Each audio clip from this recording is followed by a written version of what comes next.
오늘 함께 하실 하나님의 말씀은 예레미야서 31장 31절에서 마지막 40절.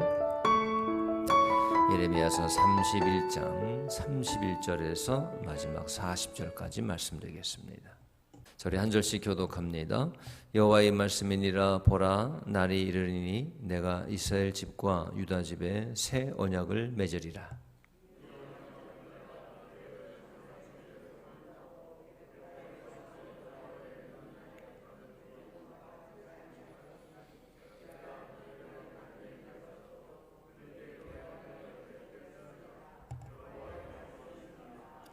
그러나 그날 후에 내가 이스라엘 집과 맺을 언약은 이러하니 곧 내가 나의 법을 그들의 속에 두며 그들의 마음에 기록하여 나는 그들의 하나님이 되고 그들은 내 백성이 될 것이라.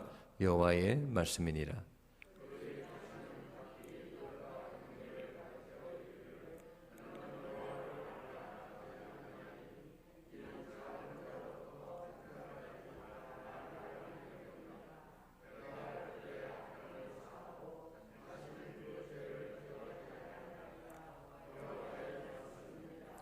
여호와께서 이와 같이 말씀하셨느니라. 그는 해를 낮에 빛으로 주셨고 달과 별들은 밤에 빛으로 정하였고 바다를 뒤흔들어 그 파도로 소리치게 하나니 그의 이름은 만군의 여호와니라.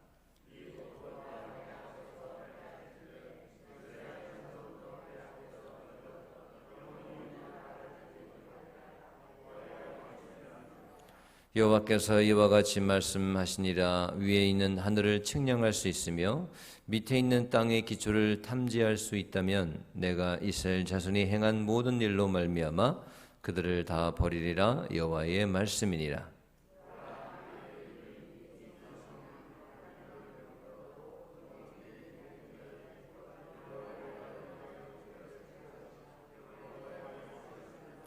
측량줄이 곧게 가렙 언덕 밑에 이르고 고아로 돌아 시체와 제 모든 골짜기와 기드론 시내에 이르는 모든 고지 곧 동쪽 만문의 모퉁이에 이르기까지 여호와의 거룩한 곳이니라. 영원히 다시는 뽑거나 전복하지 못할 것이니라. 아멘. 결혼식은 신랑과 신부가 이제 평생 함께 하겠다는 언약을 맺는 예식 아닙니까? 이제 결혼식을 통해서 가장 중요한 하이라이트가 뭐냐? 두 사람이 언약을 하는 겁니다. 그 말이 대답하고 자기 서약, 이렇게 하겠습니다 하고 언약을 맺는 그 예식이죠. 그러니까 결혼식에서 가장 중요한 건 사실 그거지, 축가가 아니고 재밌게 그런 거 아니고 웨딩드레스 입는 게 아니고 다른 게 아닙니다. 선서. 그 내가 그렇게 하겠습니다 하고 두 사람의 언약, 그 물어보지 않습니까? 남편은 아내를 삼아가지고 평생 동안 아내를 보호하고 또 아내는 남편을 존중하고 서로만 알기로. 가장 중요한 거는 다른 게 보이면 안 되죠. 그 서로만 아는 겁니다. 그 언약 예식, 이게 사실은 가장 중요한 하이라이트예요. 핵심. 그것 빠져서는 안 되는 것이죠. 아무리 좋은 웨딩드레스를 입고 멋있게 하면 뭐합니까? 좋은 데서 하면 뭐합니까? 그 언약을 내가 평생 동안 죽을 때까지 지킬 겁니다. 이거를 이제 서약하고 약속하는 겁니다. 결혼식은 말이죠. 자, 그래서 그게 참 중요한데, 그런데 더 중요한 게 뭐냐? 결혼식 또 그렇게 언약하면 뭐 할 거예요? 언약을 지키는 거죠. 약속을. 결혼 생활 가운데 지키는 겁니다. 그거를 그대로 지키는 거. 그래서 그 약속을 지키지 못한다면 파기한다면 그 결혼 관계는 지속되지 못하겠죠. 삐그덕거리다가 결국 결혼 자체도 파기하게 되고 그 다음부터는 결혼이 지옥이 되는 거죠. 지옥이 되는 겁니다. 그 성대하고 아름다웠던 그 결혼, 웨딩드레스를 입었던 그 모습이 지옥이 되는 겁니다. 끝까지 언약을 지켜야 됩니다. 서로. 그 관계를 깨트리면 누구라도 깨트리면 안 되는 것이죠. 자, 오늘 성경은, 특히 오늘 말씀은 하나님과 이스라엘 관계가 바로 어떤 관계에 비유하고 있습니까? 남편과 아내의 관계로 비유합니다. 종종 이 비유는 성경에 많이 나옵니다. 그래서 이제 출애굽한 후에 언약을 맺는 예식을 하나님과 이스라엘 사이에 가졌었어요. 출애굽한 후에 어디서 가졌었습니까? 시내산에서 그 예식을 치렀던 겁니다. 시내산에서. 그래서 이스라엘의 남편이자 주인은 바로 하나님이신 거고, 또 남편을 믿고 자기의 유일한 남편, 다른 데 보면 안 됩니다. 다른 신을 보면 안 됩니다. 유일한 남편으로 하나님만 의지하고 신의 일을 지킨다면 이스라엘은 행복할 거예요. 온갖 행복이 다 약속되어 있었습니다. 하지만 이스라엘은 이 언약의 관계를 깨뜨리죠. 신부의 역할을 다하지 못합니다. 영적인 간음을 저지릅니다. 그래서 다른 남편, 다른 신랑을 따라갑니다. 바알의 뜻이, 원래 뜻이 뭔지 아십니까? 바알이라는 신의 고유명사도 있지만 주인이라는 뜻입니다. 남편이라는 거예요. 바알. 바알이 남편이라는 뜻입니다. 원래 바알을 따라갔어요. 그 바알을 남편 삼았다, 그런 얘기입니다. 그리고 시내산에서 맺었던 그 관계를 휴지 조각처럼 파괴시키고 말았던 것입니다. 누가요? 이스라엘 사람들입니다. 이스라엘 백성들이. 자, 얼마나 정말 그 이후의 삶이 지옥 같았습니까? 그 지옥 같았어요. 지금 그래서 70년 동안의 그런 그 바벨론 포로기라든가 전쟁에서 망하고 무너지고, 이거 얼마나 지옥 같았을 거예요. 왜 그렇게 지옥을 자초했는지. 하나님만 찾아보면 그 신랑 되는 주님만 그냥 의지하고 있으면 그거 다 되는 건데, 근데 그냥 실증 나고 또 다른 게 좋아 보이나 봐요. 또 이게 또 좋아 보이고 또 저게 좋아 보이고. 그 뻔한 건데 그것들. 지금 자기를 구해내고 자기와 그렇게 정말 수친의 산에서 결혼식까지 올린, 이렇게 언약을 맺은 그 사랑의 하나님 놔두고 그 희지껍질한 거, 그냥 겉모양만 번들해 보이는 거, 그걸 또 쏙 해갖고 떠나갔다, 그런 얘기입니다. 그 결혼식이 엉망진창이 됐어요. 그 언약이 말이죠. 다 휴지 조각이 돼버린 겁니다. 그리고 그냥 그 다음부터 지옥입니다. 이스라엘은 지옥이에요. 지옥을 맛봤습니다. 하나님과의 그 관계가 아름답고 평안하고 그 안에서 서로 사랑하고 행복하고, 이걸 놔두고 말이죠. 자, 근데 하나님 좀 보세요. 남편 대신 하나님 좀 보세요. 이스라엘의 그런 죄, 이걸 사하시고 다시는 기억하지 않겠다.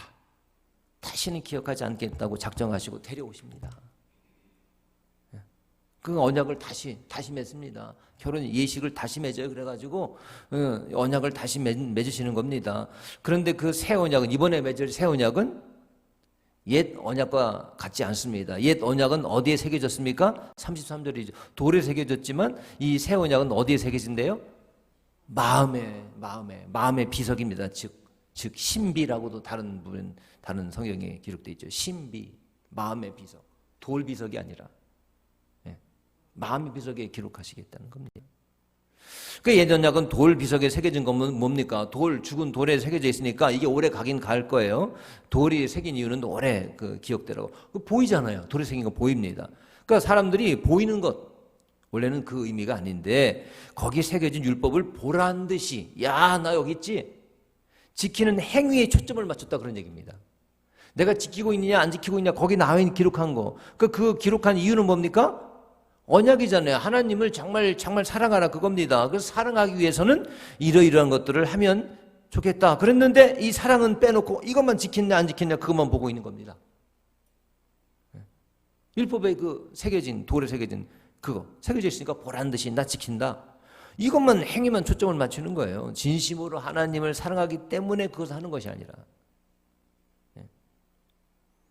그러니까 예를 들어서 결혼 생활도 마찬가지 아까 아닙니까? 결혼하면은 꼬박꼬박 일찍 들어오고 또 무슨 또 그런 행위들이 있잖아요. 꼭 쓰레기는 버려주고 가사는 분담하고 할 것이다. 이거 행위 있잖아요.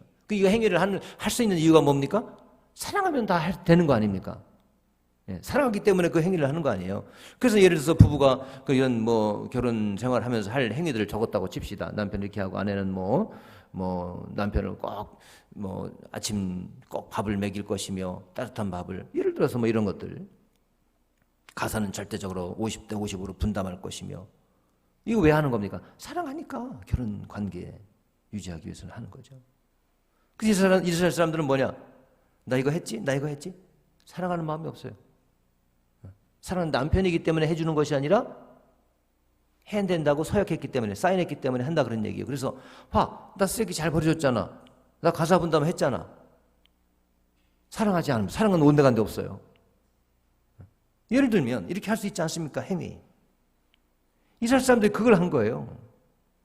거기 있는 서약한 건 그냥 보란 듯이 다 했죠. 근데 근본적으로 뭡니까? 하나님을 사랑하는 마음이 없는 거예요. 다른 남자를 만나면서 가정에서 내가 할 거 다 했잖아. 이렇게 얘기하는 것과 똑같은 겁니다. 예. 그러니까 출근해가지고 딴 여자를 만나고 나는 말하자면 또 뭐 딴 남자를 만나고 그리고 나서 가정에 와가지고는 그걸 했다 그거예요. 가사 분담도 꼭 합니다. 예. 남편을 위해서 뭐 아침밥도 꼭 따뜻하게 만들어 줍니다. 예. 뭐 청소도 하고 쓰레기도 다 버려줍니다. 다 했잖아. 말하자면 이스라엘 사람들이 그거예요. 아이 하나님 남편 대신 신랑 대신 하나님을 사랑하려면 이런 게 해야 되지 않겠느냐 하고 주신 것인데 그 사인한 것인데 아이 사랑은 온데간데 없고 딴 상대를 만나면서 글쎄 그거 지키고 있다고 우린 다 됐네 이러고 있는 거 이스라엘 사람들 말이죠. 행위.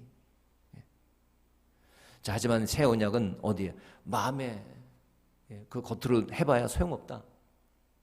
마음에 새겨져야 된다. 마음에 새겨야 된다는 것은 무슨 뜻입니까? 그 마음 가운데 꽉 채우는 거예요. 누굴 채워야 됩니까? 하나님을 채우는 겁니다. 성령님이 오셔가지고 성령님이 꽉 우리 가운데 충만하게 채워주셔서 그 가운데 계신다면은 우리의 마음은 변화가 되고도 남을 것입니다. 마음이 변화가 됩니다. 예. 마음 보이다는 마음을 변화시켜야지 뭐 행동을 해갖고 하면 그거 소용이 없어요. 그거 잘했다고 소용이 없는 겁니다. 그러니까 그게 완전히 소용없는 것도 아닌 게 뭐냐면 사랑하면 당연히 그렇게 뭘 해야 될까? 여기 있구나. 이거 해야 되는구나. 좋아하니까.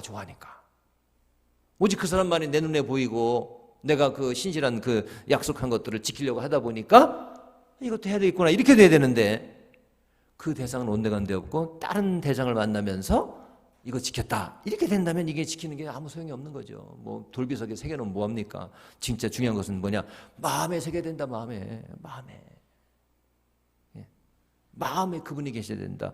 그래서 이 새 언약은 새로운 분 누굴 통해서 우리 마음의 심령의 변화 새겨지게 됩니까? 바로 예수 그리스도를 통해서. 그분이 약속하신 성령님. 예수님 우리 가운데 계시는 겁니다. 이제부터 성령님이 나의 주인이 되시는 겁니다. 그분이 나의 주인이 되시면 어떻게 됩니까? 그동안은 내가 혈기 부리고 내가 하고 싶은 대로 막 했는데 근데 성령님이 주인 되시니까 성령님 이때 내가 어떻게 됩니까? 나를 다스려 주옵소서. 그 성령님의 원하시는 대로 내가 그렇지 이렇게 하면 안 되겠지. 언어도 그렇게 하게 되는 거예요. 행동도 그렇게 하게 되는 겁니다. 품는 여러 가지 마음이 생각들이 있잖아요. 그래서 이 생각이 옳은 생각인가? 그 예전에는 뭐 알게 뭐예요? 그냥 뭐 생기는 대로 생각나는 대로 하고 뭐 뒤틀린 대로 막 하고 뭐 그렇게 하는 거죠. 근데 이제는 주인이 내가 아닙니다. 내 자아가 아니에요. 이 주인이 성령님이 주인이시단 말입니다. 내 심령 가운데 심령의 신비에 쓰셨단 말입니다. 새 언약을 딱 그리스도의 피로 쓰셨어요. 그분이 주인이셔요. 이제 시시각각으로 주님이 다스립니다. 주님이 나의 주인이십니다. 그래서 그분이 원하시는 게 뭘까? 그분이 바라시는 게 뭘까? 그대로 말하고 행동하고 생각하기로 작정하는 겁니다. 그래서 그분의 영역을 점점 넓혀지는 거죠. 주님 말씀하옵소서. 그래서 뭘 결정할 때도 주님 이거 어떻게 할까요? 꼭 여쭙죠. 그렇습니다. 신약이 바로 이 예수님을 통해서 우리 약속하신 성령님의 크신 역사하심이죠. 예수님이 승천하신 후에 약속하신 성령님이 오셔서 사모하고 그것을 기다린 자에게 성령님이 강력하게 임하시니까 가장 먼저 뭐가 생겨납니까? 마음의 변화가 생겨나게 되는 줄 믿습니다. 본질적인 변화가 생기는 겁니다. 이게 새 언약입니다. 신약이 새로운 약속 아닙니까? 영어로는 뉴 테스터먼트. 약속입니다. 새 언약. 자, 이렇게 새 언약을 주시는 날에 이제 주님은 부차적으로 여러 가지를 말씀하시는데 38절에 보시면은 주님은 예루살렘 성을 다시 건축하실 것이다. 이렇게 말씀하시는데 그 건축은 여호와를 위하여 건축될 것이라. 그 헛된 세상에 이런 왕좌를 유지하기 위해서가 아니라 영원하신 왕 여호와를 위해서 다시 건축될 것인데 이 성이 무슨 성이냐? 그 예루살렘이라는 그 지리적으로 지도에 나와 있는 그 영역이 아니라 이 땅에 예수님의 이름으로 세우실 하나님의 나라, 즉 교회요. 교회, 주님이 다스리시는 영역이 되는 것입니다. 그 중에 하나가 바로 교회입니다. 예수님 때문에 생겨난 거 아닙니까? 이 교회가? 이 교회가 이래봬도 예수님 때문에 생겨난 거예요. 그래서 그리스도의 피값으로 세워졌다고 말해요. 성경 말씀도 있지 않습니까? 그분 때문에 생겨났지. 그분 아니면 이게 뭐 이유가 없습니다. 존재할 이유가 없는 거죠. 예수님이에요, 예수님. 첫째도 예수님, 둘째도 예수님.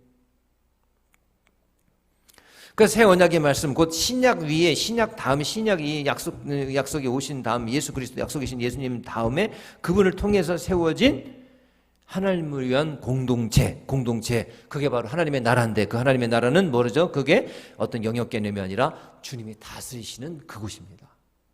그러니까 우리 심령 안에도 하나님 나라가 이룩될 수가 있고 우리 가정에도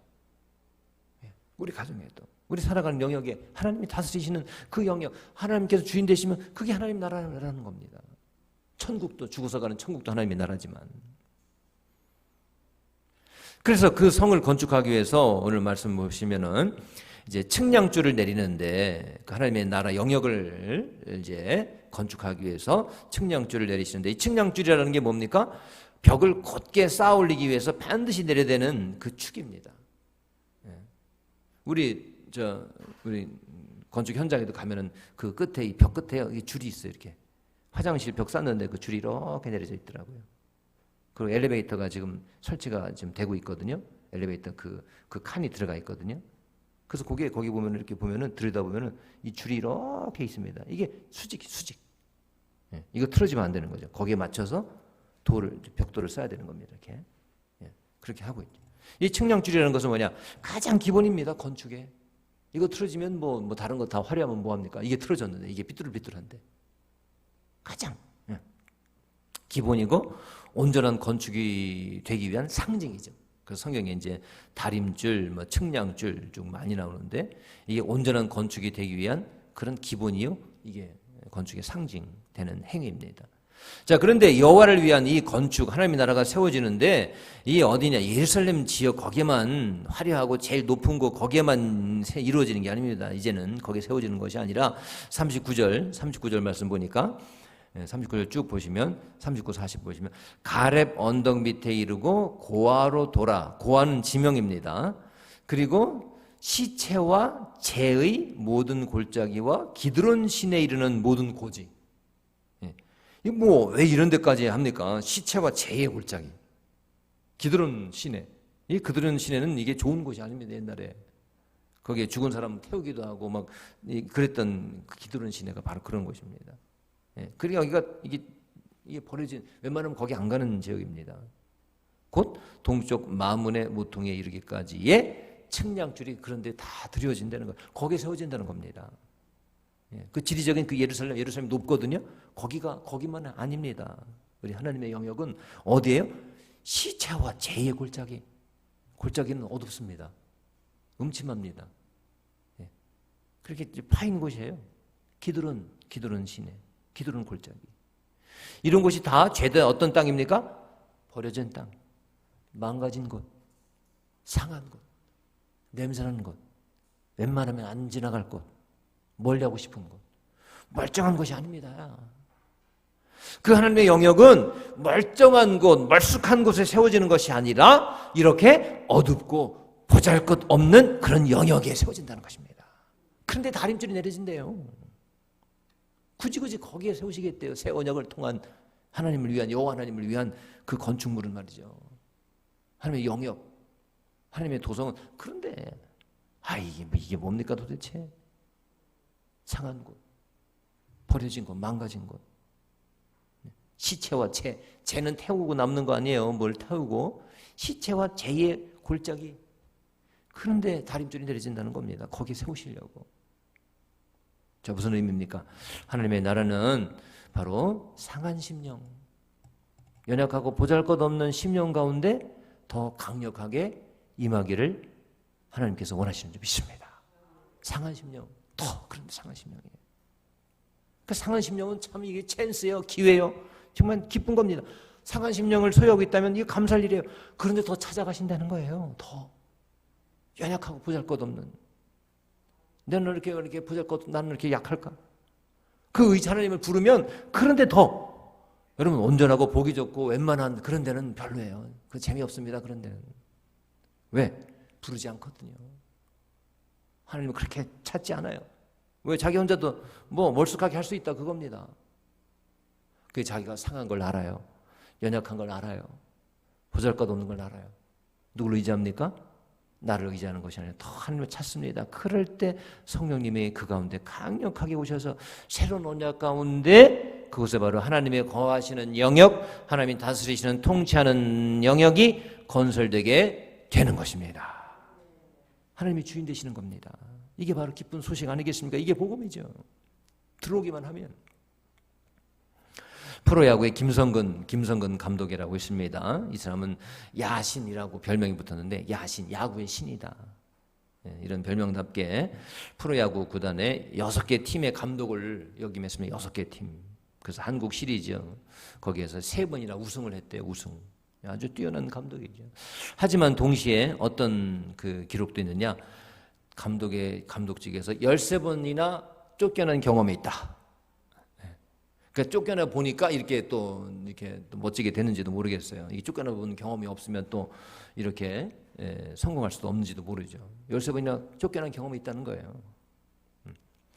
자, 그 사람의 한 영화가 파울볼이라는 영화가 예전에 있었는데 아주 굉장히 감동을 줬는데 2011년도에 이분이 이제 SK 구단에서 감독직에서 이제 잘린 거예요. 말하자면 잘렸습니다.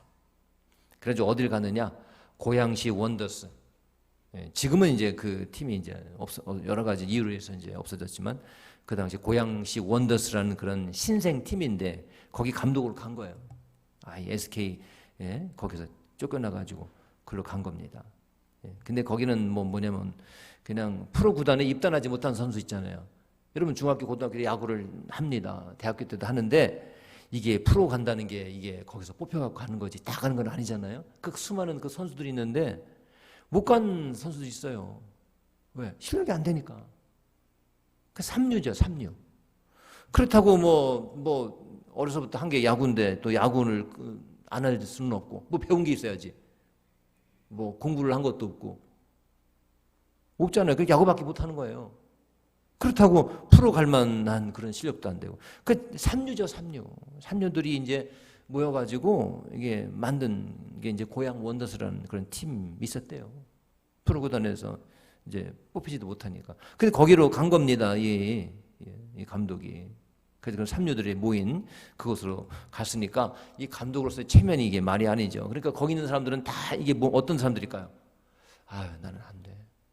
다 자신감도 없고 쭈그라들고 인생의 쓴맛들을 다 본 사람들이죠. 왜? 얼마나 좌절했겠어요. 고등학교 졸업하고 자기는 뭐 이거 안 돼요. 자기는 했는데. 여러분 그런 게 얼마나 많습니까? 학교 다니는 우리 학생들이 공부 안 하는 게 아니에요. 하는데 안 되는 걸. 그러니까 걔들은 얼마나 속이 그냥 이게 자존감도 떨어지고 그냥 이렇게 쪼그라들고 나는 해도 안 되는 것보다. 이 심령이 마음이 쭈그라드는 사람들이죠. 그 김성근 감독도 뭐 거기서 프로야구에서 쫓겨나가지고 그런 데 갔으니 이게 체면이 말이 됩니까? 그러니까 다 그냥 아마 그 마음을 들여다본다면 종이 쪽지 꾸겨놓은 것처럼 막 이럴 거예요. 그 속 사람은. 거길 간 거죠. 근데 거기 가서 이 김성근 감독은 그래도 이게 정말 될 사람이라 그런지 그럼에도 불구하고 뭐라고 했느냐? 계속 하는 거예요. 얘기하는 거예요. 너희들은 벼랑 끝에 서 있다.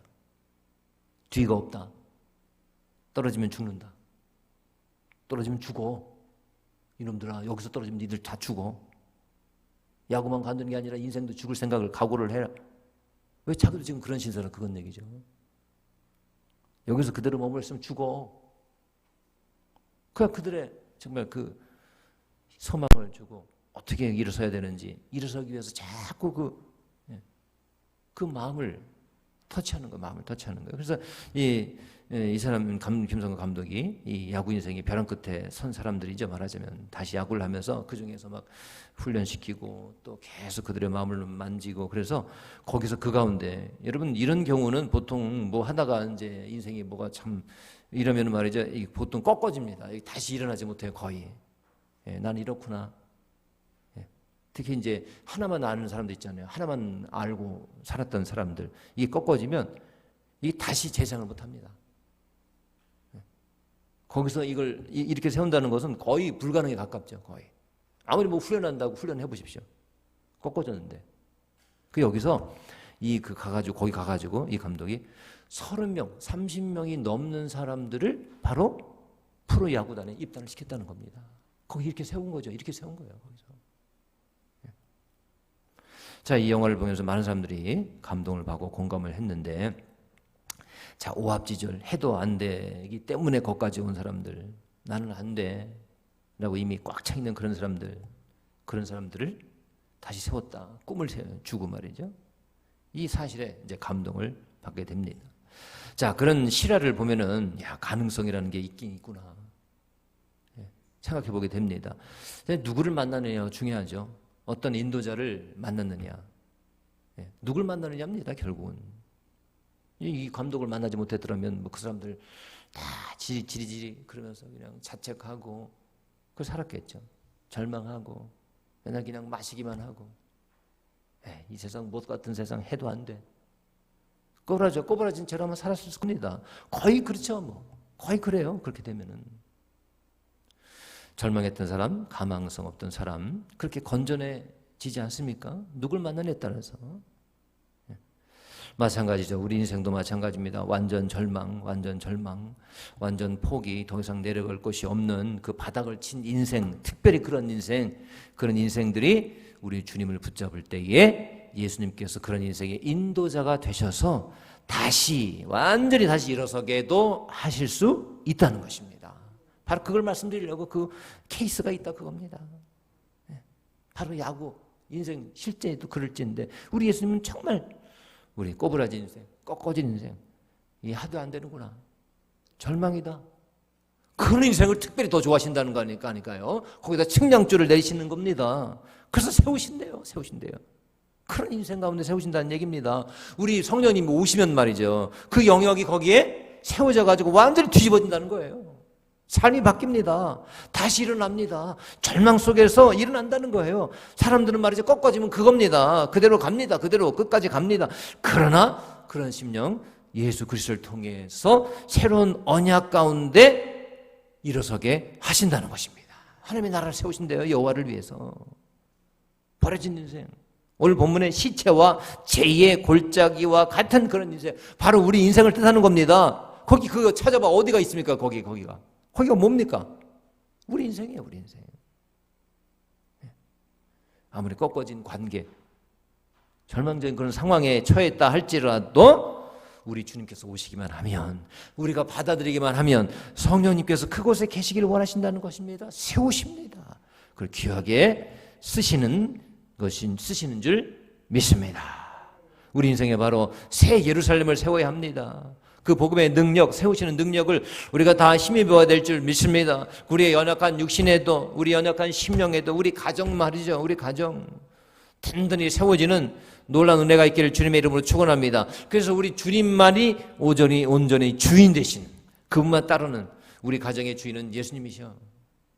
우리 교회의 주인, 첫째도 예수님, 둘째도 예수님, 마지막도 예수님. 들어올 때도 예수님하고 들어오고 나갈 때도 예수님하고 나가고 예수님입니다. 예수님. 우리 가정도 마찬가지입니다. 우리 집안에 들어갈 때도 예수님, 또 그렇게 나와서 뭐 일부러 나올 때도 예수님이 완전히 다스리시는 곳이 되기를 원하나이다. 예수님으로 꽉 차 있기를 원하나이다. 주님이 원하시는 대로 우리 가정이 굴러가기를 원하나이다. 뭐 하기 전에도 꼭 예수님께 묻고 예수님 원하시는 대로 할 수 있기를 원합니다. 그래야 후환이 없는 줄 믿습니다. 그래야 뭐가 삐뚤어지지 않습니다. 예수님. 작은 것까지도 예수님. 큰 거는 말할 것도 없고요. 작은 거는 내가 해도 되고 큰 거는 예수님. 그게 아니라 작은 모든 우리 일상의 오늘 하루 가운데 정말 작은 일까지도 예수님을 먼저 생각할 수 있기를 주님의 이름으로 축원합니다. 우리 심령에 새기는 겁니다. 비문에, 심령의 비문에. 그래서 우리 심령 전체, 우리 하루 삶의 전체가 그리스도께서 다스리시는 곳이 세워질 수 있기를 온전입니다. 이제는 우리 다스림을 안 받아본 분은 없습니다. 우리 이 말씀을 듣는 모든 우리. 그러나 우리 과제는 뭐냐?